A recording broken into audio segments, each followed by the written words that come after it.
1620년 영국의 퓨리탄, 일명 청교도라고 하는 사람들이 신앙의 자유를 찾아서 미국 신대륙으로 넘어가게 되어집니다. 그때 그들이 도착한 곳이 지금의 매사추사주에 있는 도시였는데 그곳에서 혹독한 겨울을 만나게 됩니다. 그래서 그 겨울로 말미암아 추위와 배고픔으로 정말 많은 사람들이 죽었다고 되어 있어요. 그리고 그 다음 해에 저들이 원주민을 통하여서 옥수수 재배하는 법을 배우고 사냥하는 법을 배워서 그해 가을은 많은 첫 번째 수확을 거두어들이게 되었고, 그때 그 수확을 거두어들이는 것이 너무 기뻐서 원주민 초대하여 가지고 하나님께 기쁨의 잔치를 드렸다. 여기에서부터 추수감사절이 유래되었다고 되어 있습니다.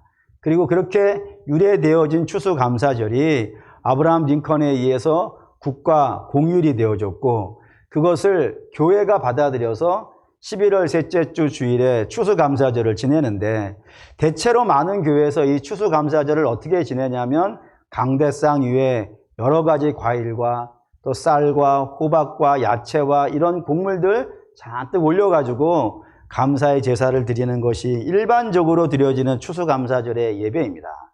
우리 교회도 이전에 충분히 그렇게 많이 해왔고 그것이 결코 나쁜 거라고 생각하지는 않습니다. 하나님께서 우리에게 주신 1년의 소득을 감사의 제사로 드리는 것이 어찌 나쁘겠습니까? 그런데 이번 추수감사절 예배를 준비하면서 마음에 그런 생각이 들었어요. 하나님께 올려드릴 이 1년의 농사의 열매가 우리가 이것밖에 없으면 안 될 텐데. 이거 중요하다니까요. 안 중요한 게 아니고 가치 있습니다. 그런데 이것밖에 없으면 안 되는데. 왜냐하면 하나님은 이것보다 더 받고 싶어 하는 것이 계시겠다라고 하는 생각이 이번 설교를 준비하면서 많이 들었어요.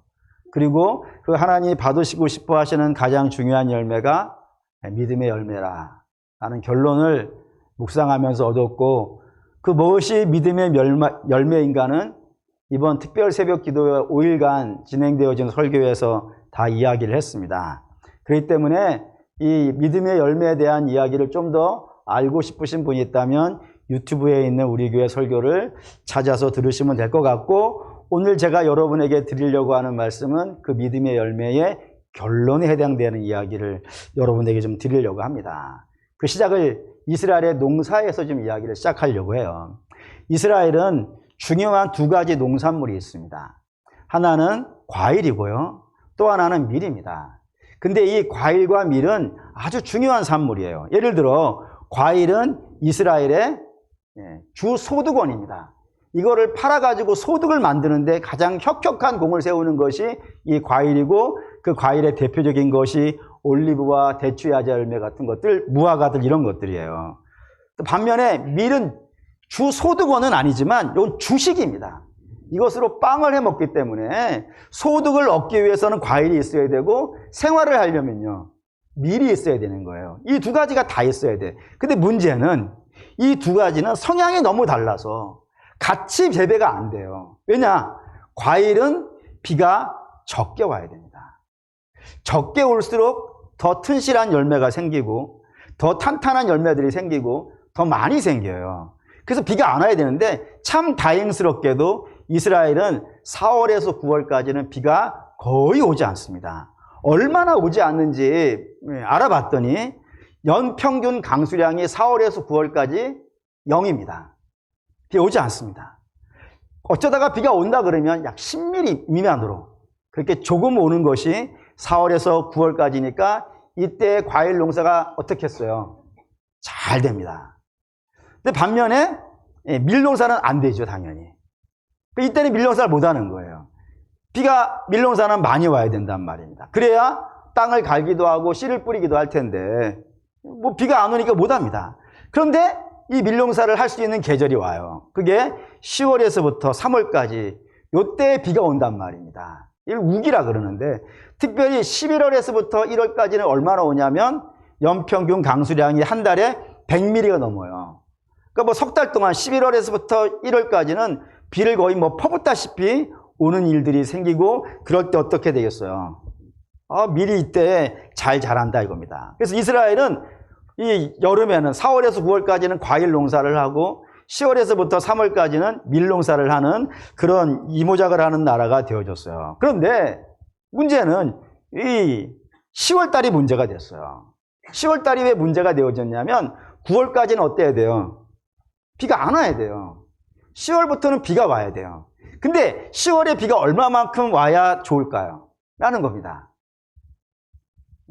이때 우리가 흔히 잘 쓸 수 있는 아주 좋은 말이 있죠. 어떻게 해요? 적당히. 이런 참 은혜로운 말이 있는데. 비가 많이 오면, 안 오면 안 돼. 왜 안 오면 땅이 딱딱할 것이고, 땅이 딱딱하면 갈 수가 없잖아요. 그리고 뭐 당연히 거기다 씨를 뿌려봐야 의미가 없지 않겠어요. 그러니까 비가 와가지고 흙을 고슬고슬하게 해줄 수 있어야 돼. 그래서 그걸 팔 수 있어야 되거든요. 그렇다고 많이 와버리면요. 진창이 돼버릴 것이고.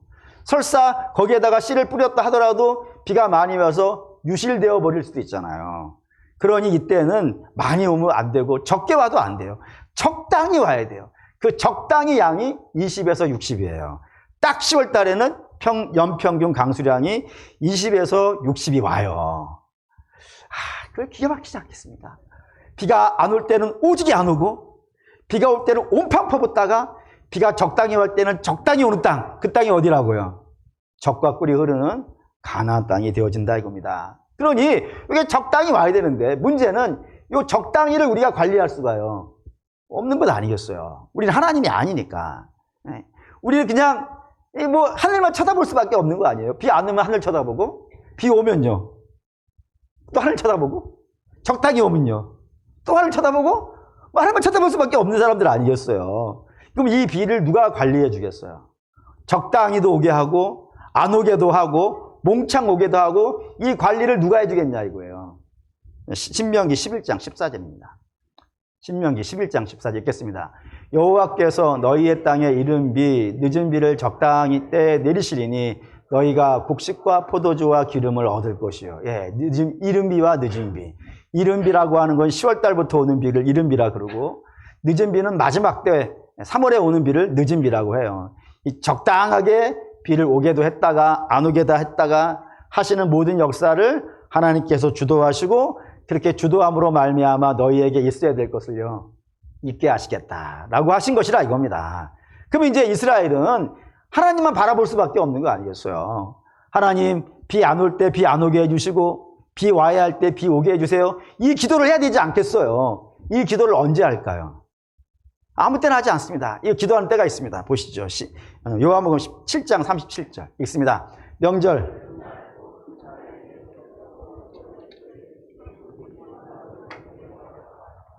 네, 여기 명절 끝날이 아닙니다. 여기 명절이라는 명절은 초막절을 의미하고요.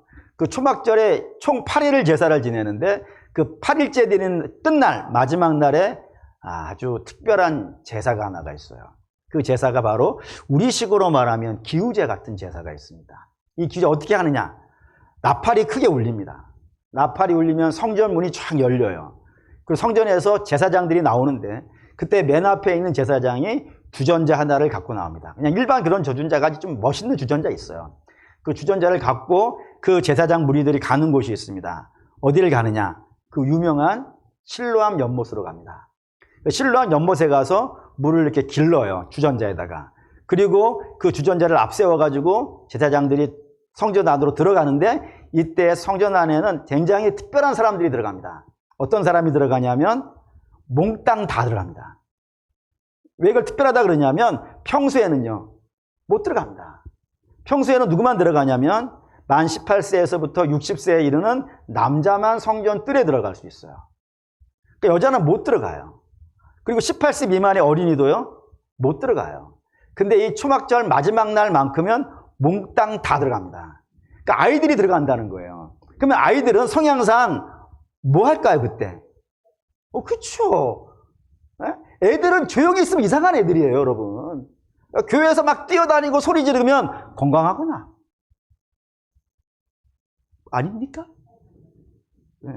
막 시끄럽게 굴면 왜 이렇게 시끄러워? 이러면 안 돼요. 걔네들은 그런 게 정상이에요.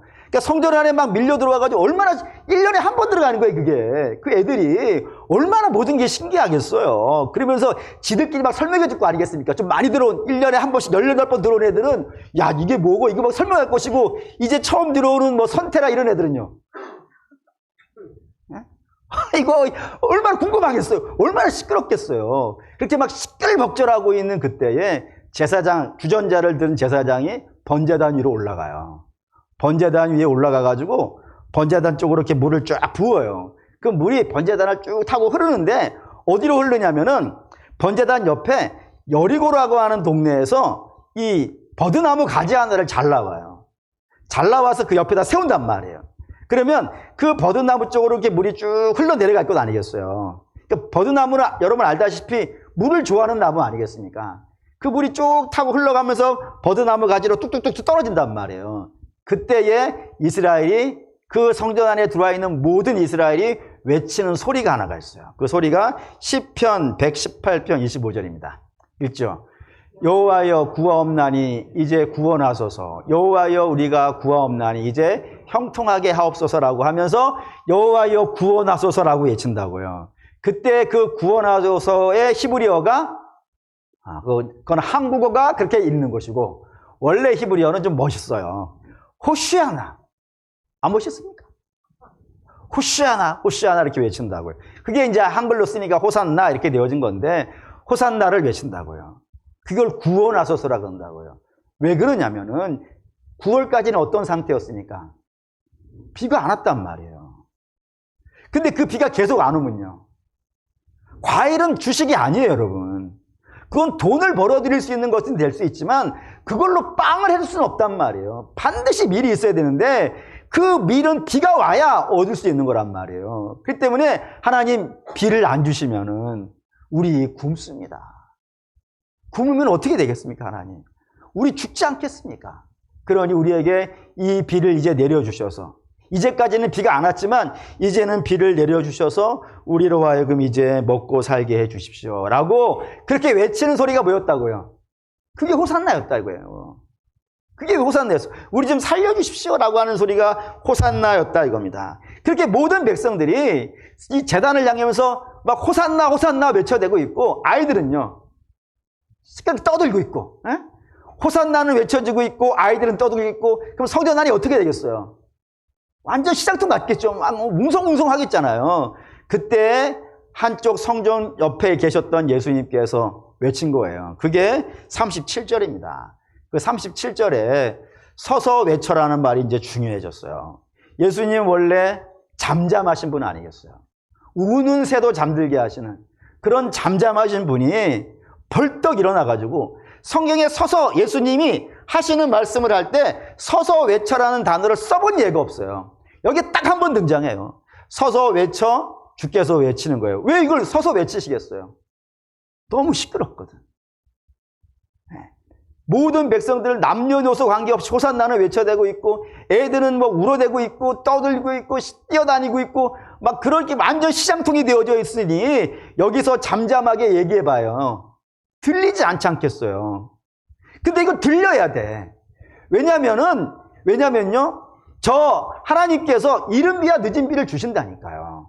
하나님 한 번도 예외 없이 이스라엘에게 있어야 될 것은요 주시는 분이니까 이른 비와 늦은 비를 주신단 말이에요. 근데 문제는 이 이른 비와 늦은 비를 가지고 이 땅의 백성들이 살 수 있는 게 아니란 말이에요. 좀 더 가봅시다. 좀 더 가볼게요. 이 땅의 백성들이 열매를 맺는 두 가지 방식이 성경에 있다고 되어 있어요. 하나는 뭐냐면 세상의 것으로 열매를 맺는 법이 있습니다.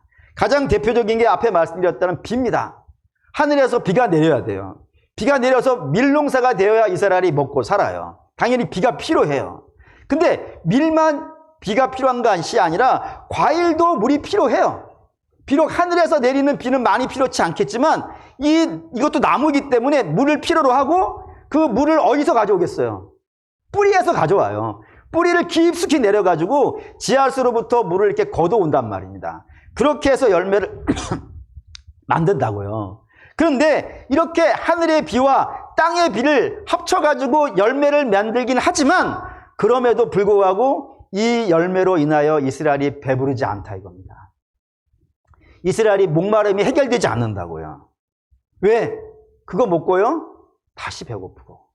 그거 마시고 다시 목마르다고요. 하나님이 적당히 안 주셔서 그렇지 않습니다. 부족하게 줘서도 그렇지 않습니다. 그런 양식으로는 영원한 삶을 살아갈 수가 없어요. 그거는 안 되는 거예요. 실제로 예수님 당시에도 그렇게 하나님께서 이른 비와 늦은 비를 주셨지만 저들의 삶은요, 공공해요. 나라는 로마에 빼앗겼고요. 백성들은 양식이 없어가지고 오병이어로 먹고 살아야 되는 거예요. 이게 채워지지가 않는 거예요, 여러분. 이 땅의 양식은 아무리 많이 쌓여진다 하더라도 많이 가진 자는 많이 가진 자로 굶주리고 적게 가진 자는 적게 가진서 굶주리고 어디도 배부르다고 말하는 사람이 없어요. 그게 이 세상이 가지고 있는 양식의 약점입니다. 근데 이 세상에 나오는 양식 중에, 열매 중에 사실 이보다 더 심각한 게 있습니다. 그게 뭐냐면 갈라디아서 5장 19절부터 볼게요. 읽겠습니다. 분명하니 곧 음행과 더러운 것과 호색과 우상 숭배와 주술과 원수 맺는 것과 분쟁과 시기와 분냄과 당짓는 것과 분열함과 이단과 수기와 술 취함과 방탕함과 또 그와 같은 것들이라. 전에 너희에게 경계한 것 같이 경계하노니 이런 일을 하는 자들은 하나님의 나라를 유업으로 받지 못할 것이요. 이 땅에 있는 것으로 만들어낼 수 있는 것들입니다. 이 땅에 있는 것 아무리 애를 쓰고 아무리 열심을 낸다 하더라도 결국에는요, 좋은 것으로 나오지 않는 거예요. 그래서 여러분, 세상 살아가면 살아갈수록, 시대가 발전하면 발전할수록 세상 살기가 어떻습니까? 힘들지. 항상 어른들이 하시는 말씀 있잖아요. 옛날이 좋았다고. 저도 예전에는 그 말이 무슨 말인지 몰랐었어요. 살아보니 옛날이 좋아요. 옛날이 더, 기도도 옛날이 더 좋았던 것 같고, 다 옛날이 좋은 것 같아요. 네. 근데 세월이 갈수록 더 사나워져, 사람들이. 너무 사나워지고, 너무 음란해지고, 너무 악해지고, 너무 그래요. 범죄도 더 강력해지고, 어떤 이게 너무 세지니까 형벌도 더 세게 해야 된다고 하면서 형벌 더 세게 하고 범죄는 더 세게 주고 그런 모습으로 살아가고 있고, 아무리 뭐 돈을 많이 가지고 있다 하지만 뭐 항상 우리는 뭔가 좀 어렵지 않습니까?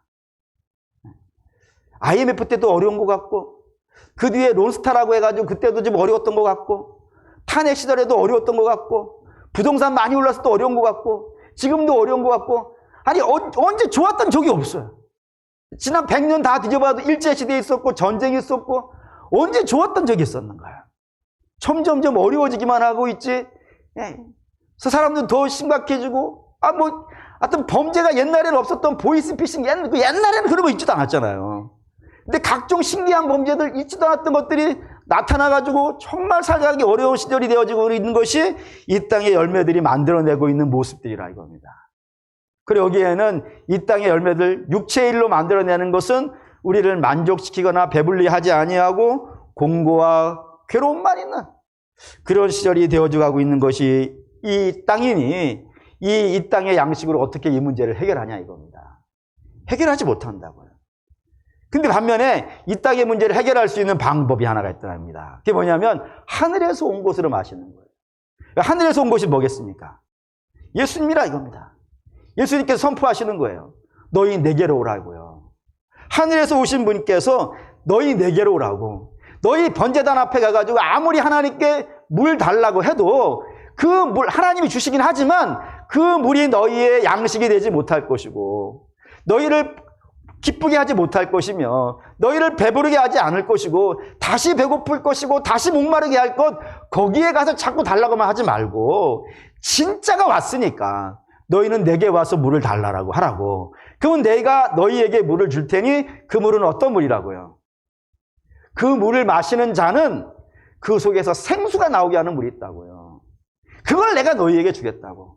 그러니까 이 백성들은 지금 생수가 와 있단 말이에요. 내 속에서부터 생수를 나게 하시는 분이 와 있단 말이에요. 근데 그분은 등지고 어디를 바라보고 있는 거예요?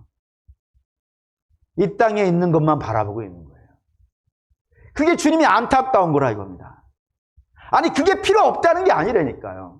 그게 있어야 되는 건 마땅하지만 그걸로는 아무리 채워도 채워지지 않고 오히려 더 심령이 강팍해지면 강팍해졌지 더 나은 것이 없는데, 왜 너희는 자꾸 세상의 것만을 찾고 있고 세상의 것으로 배부를 수 있다고 생각해서 자꾸 그것만 달라 하냐고. 너희가 정말 구해야 되는 건 예수라, 이거 예수. 예수를 구하라고. 그러면 내가 너희에게 생수를 주리니 그 생수를 마시는 자는 그 속에서 생수가 나와버린다고요. 생수가 들어오는 게 아니고 그냥 계속 공급해 줘야 되는 게 아니라 그 속에서 샘이 터져버린다고 말이에요. 그럼 얼마나 영광스럽겠어요. 그래서 실제로 주께서 이런 말씀을 하세요. 38절 읽겠습니다. 나를 믿는 자는 성경의 이름과 같이 그 배에서 생수의 강이 흘러나올 거라고. 그 속에서부터 나올 거라고. 그러면서 그 속에서부터 나오는 예수님이 주시는 물을 마심으로 말미암아 그 속에서 생수가 터지게 되어지면 나오는 것이 세 가지가 있음을 제가 봤어요. 세 가지가. 그 첫 번째가 뭐냐면 기적입니다. 여러분 아시겠지만 저는 기적을 그렇게 좋아하진 않습니다. 좋아하지 않는 이유는 기적이 항상 일어나는 것이 아니기 때문에 그렇기도 하고, 그리고 기적은 성경에서도 보니까 기적이 하나님이 하시는 일이면 틀림이 없는데 사람들이 하나님이 기적을 일으키면은 하나님을 보는 게 아니라 뭘 보든가요? 기적을 봐요. 그래서 또 기적을 달라 그런다고요.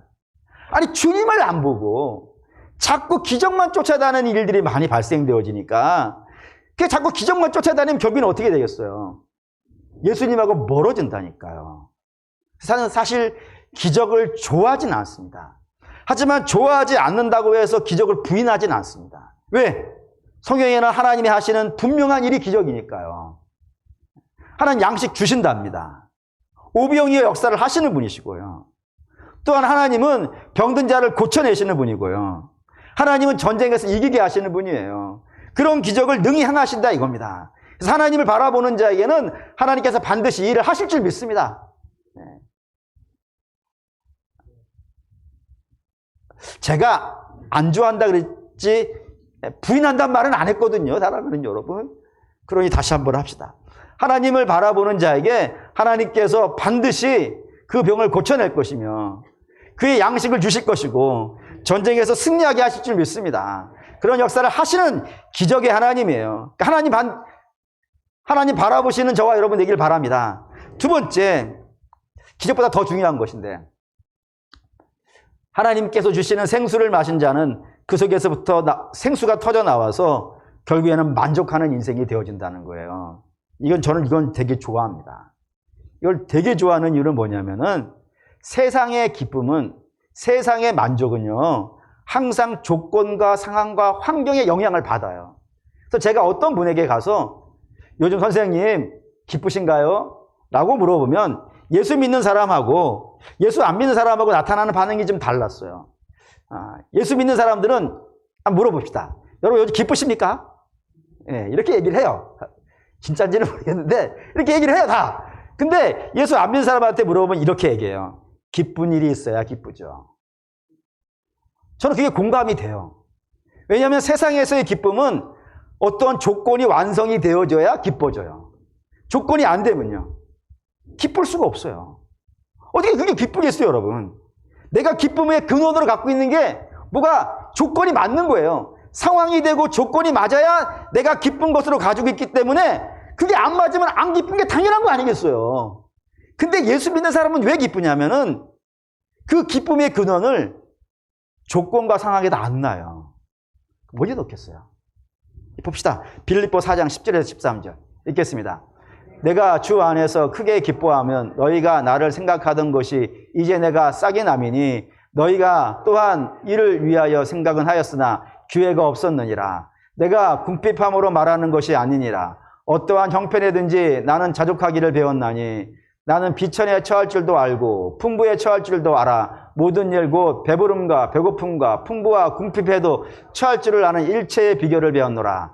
내게 능력 주시는 자 안에서 내가 모든 것을 할 수 있느니라 했어요. 여기 보면 배고플 때도 있고 내 인생 살아보니까 배고플 때도 있고 배부를 때도 있고 궁핍할 때도 있고 넉넉할 때도 있고 뭐 때로는 아플 때도 있고 건강할 때도 있고 막 그런 것 아니겠어요. 근데 그런 것이 나의 기쁨을 빼앗아 가지 않더라는 겁니다. 왜냐하면 나의 기쁨은 거기에 두고 있지 않거든요. 사도 바울의 기쁨은 어디에다 뒀다고요? 내게 능력 주시는 내 안에 계신 하나님. 그게 자기의 기쁨의 근원이라고요. 하나님이 나와 항상 함께 하시는데 무엇이 나의 기쁨을 빼앗아 갈 수 있겠는가? 라는 것이 성도가 가지고 있는 기쁨이에요. 그리고 사랑하는 믿음의 성도 여러분, 예수님과 깊은 만남과 교제가 있는 성도들은 사실 기쁩니다. 물론 때로 속상할 때가 있습니다. 하지만 언제나 여러분에게 말씀드렸다시피 우리는 딱 3일간만 슬퍼할 수 있습니다. 우리 주님이 3일 뒤에 부활하셨기 때문에 3일간은 애통할 수 있을지는 모르겠지만 3일 뒤에는 우리 주님께서 우리의 심령을 다시 살려내실 줄 믿습니다. 살려내셔서 비록 지금 배고플 수 있지만 우리 주님이 하실 놀라운 역사를 바라보면서 기뻐하고, 지금 때로 아플 수도 있지만 우리 하나님이 나의 병을 통해서 이루실 놀라운 역사를 바라보면서 또한 찬송할 수 있는 것이 성도의 믿음이라 이겁니다. 이런 역사가, 이런 만족과 이런 기쁨이 누구에게는 있다고요? 예수로 말미암아 그 속에서 생수가 터져나온 자들에게는 있더라 이겁니다. 그런 기쁨과 만족이, 상황과 환경이 흔들지 못하는 기쁨이 예수로 말미암아 있으니 저와 여러분에게는 그런 기쁨이 있기를 주의 이름으로 축원합니다. 마지막 세 번째가 오늘 제가 여러분에게 드리는, 그리고 이번 추수감사절 특별 새벽 기도에서부터 지금까지 온 모든 설교의 결론이 됩니다. 그게 뭐냐면 하나님과 연결되어져 있는 자에게는 놀라운 열매가 있다는 겁니다. 그 놀라운 열매를 성경은 갈라디아서 5장 22절에서 24절에 썼습니다. 읽죠? 오직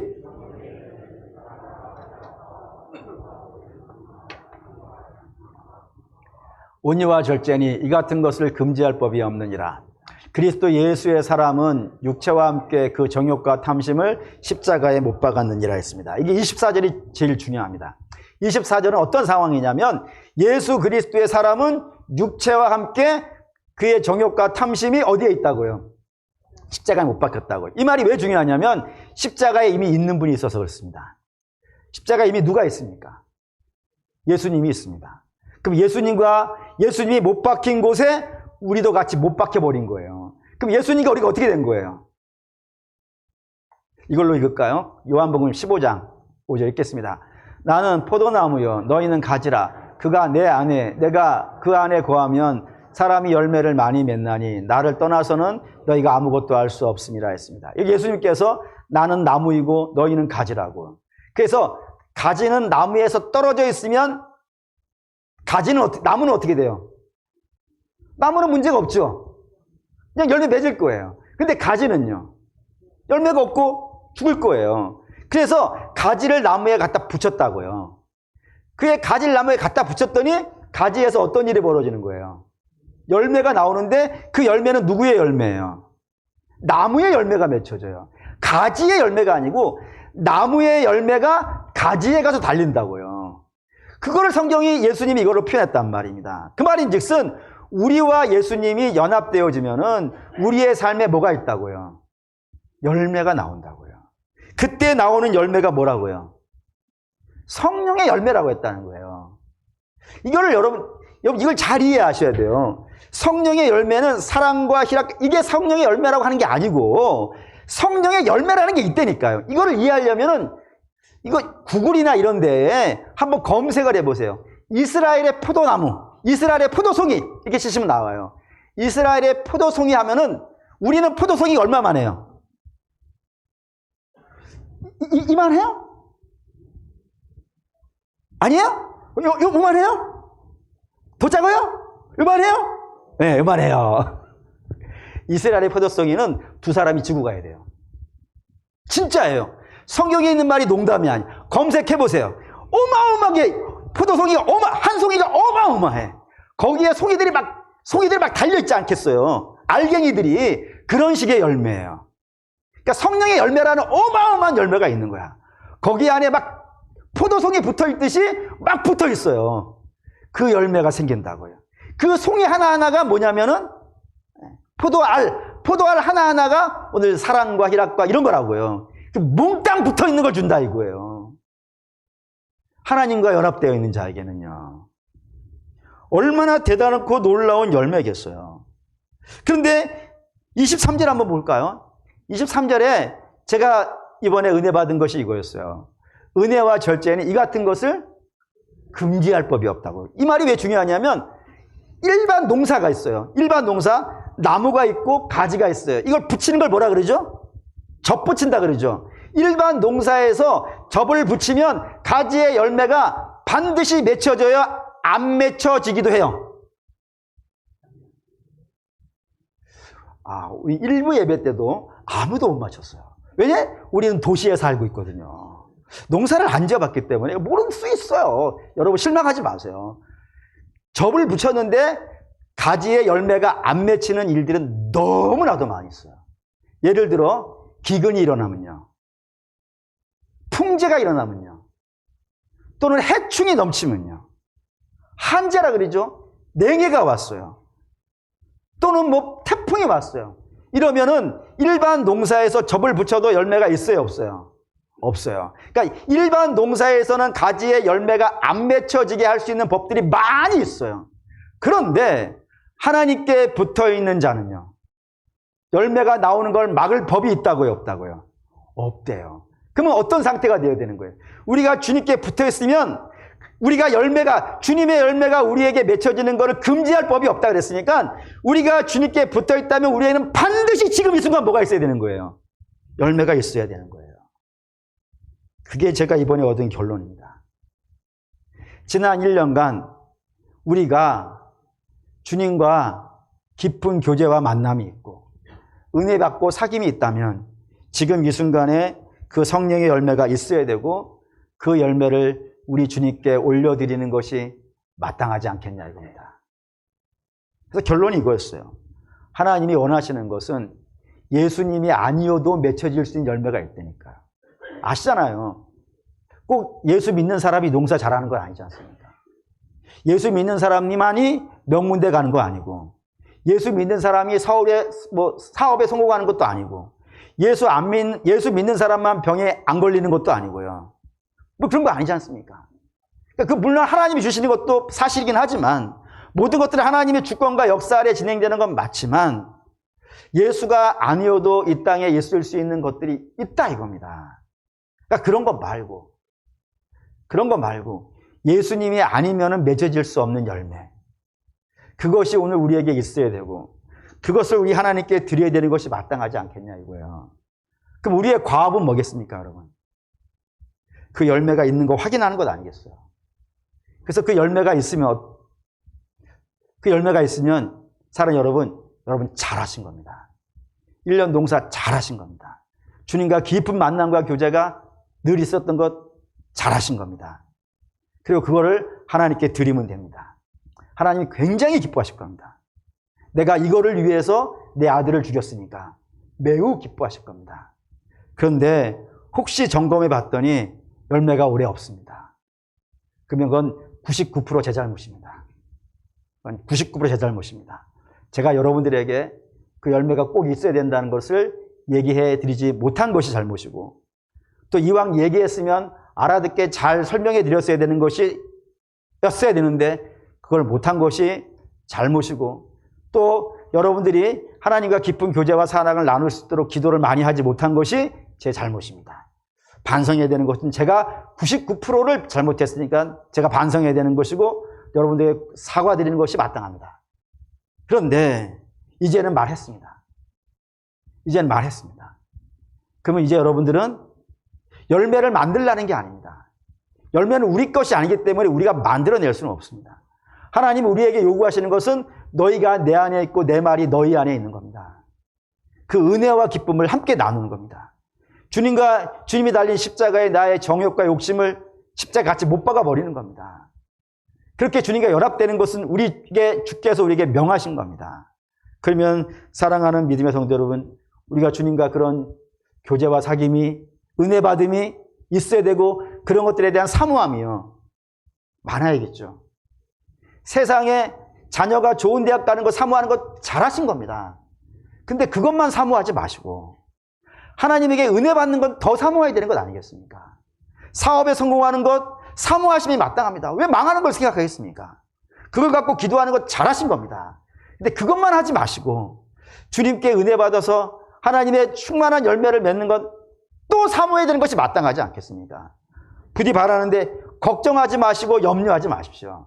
하나님 분명히 이른 비와 늦은 비 주신다고 하시지 않았겠어요?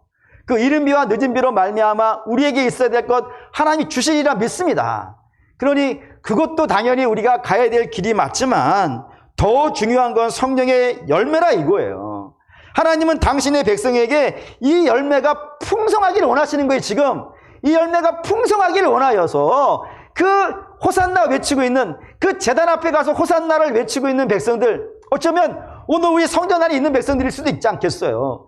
그 성전 안에 있는 백성들에게 여러분 진짜 열매는 내게 있으니 내게 구하십시오, 내게 오십시오라고 외치시고 있는 그 외치심이 우리로 하여금 풍성한 열매가 있기를 원하시는 주님의 간절한 외침 아니겠어요. 그 외침이 여러분 심령에 빡 들어가가지고 세상 것도 필요하지만 세상 것 넘어서 성령의 열매가 풍성하게 있어서 우리의 제단에는 매 주일마다 한 주일 살았던 은혜의 열매들이 풍성하게 올라오는 주님의 교회 되시기를 주의 이름으로 축원합니다. 아멘.